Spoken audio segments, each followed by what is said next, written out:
Hello बच्चों, चलिए प्रश्न पढ़ते हैं। उन वृत्तों के समीकरण ज्ञात कीजिए जिनके व्यास के सिरों के निर्देशांक निम्नलिखित है 0,0 और 2,2। मुख्य अवधारणा। तो जो हमारा प्रश्न है वो वर्त की समीकरण से संबंधित है। तो सबसे पहले हम वर्त की मानक समीकरण लिखेंगे जो कि हमारी होती है x माइनस एच की घात 2 प्लस वाई माइनस के की घात 2 बराबर है आर की घात 2।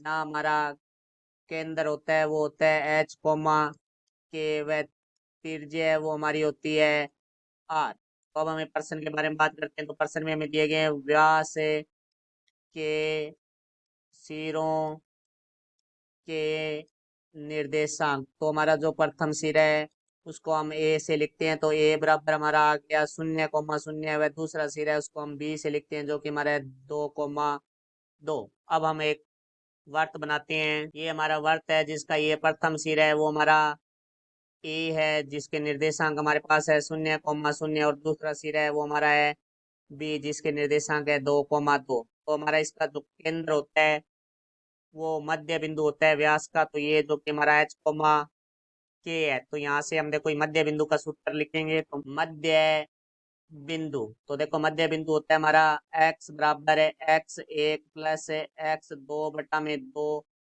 वाई बराबर होता है y1 प्लस y2/2।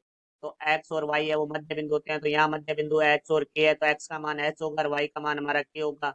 और ये पहला बिंदु है उसके निर्देशांक x1 y1 और दूसरे बिंदु के निर्देशांक x2 y2। तो यहाँ से देखो भाई हमारे पास h बराबर आ जाएगा 0 + 2/2। तो यहाँ से h बराबर आ जाएगा 2/2। तो h का मान आ चुका है हमारे पास 1। इसी तरह हमारा y की जगह k आ जाएगा। तो y1 का मान है वो हमारे पास 0 और y2 का मान है वो 2 है बटा में 2। तो k बराबर आ जाएगा 2/2। तो यहाँ से k का मान आ जाएगा हमारे पास 1। तो यहाँ से जो केंद्र है c वो हमारे पास है आ जाएगा 1,1। अब हम व्यास निकालेंगे। व्यास में हमें दो बिंदु दिए गए हैं।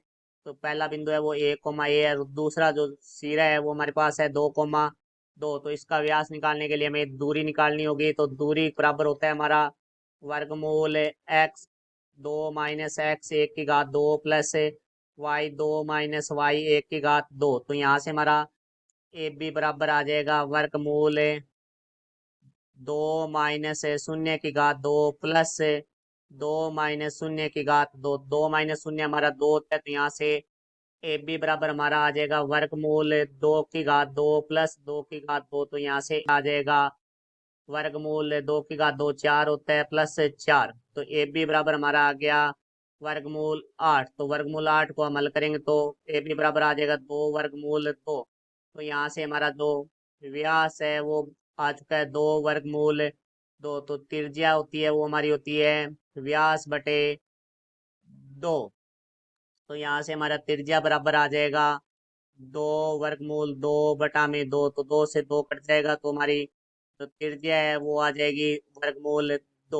तो अब हमारे पास त्रिज्या आ चुकी है और हमारे पास जो केंद्र है वो भी आ चुका है। केंद्र है वो हमारा है 1,1। तो अब ये मान हम वर्ग के मानक समीकरण में रखेंगे तो वो हमारी होती है x माइनस एच की घात 2 प्लस वाई माइनस के की घात 2 बराबर आर की घात 2, जो कि हम मुख्य अवधारणा में लिख चुके हैं। तो x माइनस एच का मान है 1 की घात 2 प्लस वाई माइनस के का मान है 1 की घात 2 और आर का मान है हमारे पास वर्गमूल 2 की घात 2 हो जाएगा। यहाँ से हमारे पास आ जाएगा सूत्र का प्रयोग करना पड़ेगा। तो a माइनस बी की घात 2 बराबर है a की घात 2 प्लस b की घात 2 माइनस 2ab। जहाँ a बराबर हमारा पहले x होगा और b बराबर 1 होगा। तो यहाँ से x की घात 2 प्लस 1 की घात 2 minus 2x plus Y minus 1 की घात 2। तो एक की जगह y होगा और b की जगह 1 होगा। तो यहाँ से आ जाएगा y की घात 2 प्लस 1 की घात 2 माइनस 2y बराबर वर्गमूल 2 की घात 2 है वो हमारा 2 होता है। तो यहाँ से हमें प्राप्त होगा x की घात 2 प्लस y की घात 2 माइनस 2x माइनस 2y। 1 की घात 2 है वो 1 होता है। तो 1 प्लस 1 प्लस का 2 है बराबर में, तो बराबर से दूसरी तरफ आके बाईं तरफ आके माइनस का 2 हो जाएगा बराबर 0। तो यहाँ से आ जाएगा x की घात 2 प्लस y की घात 2 minus 2x minus 2y plus 1 और 1 2 - 2। तो 2 में से 2 घटाएंगे तो ये तो हमारा 0 हो जाएगा। तो हमारे पास आ जाएगा x की घात 2 प्लस y की घात 2 माइनस 2x माइनस 2y बराबर 0। ये वर्ग की समीकरण है। ये हमारे प्रश्न का उत्तर हुआ। आशा करता हूँ समझ आया होगा। धन्यवाद।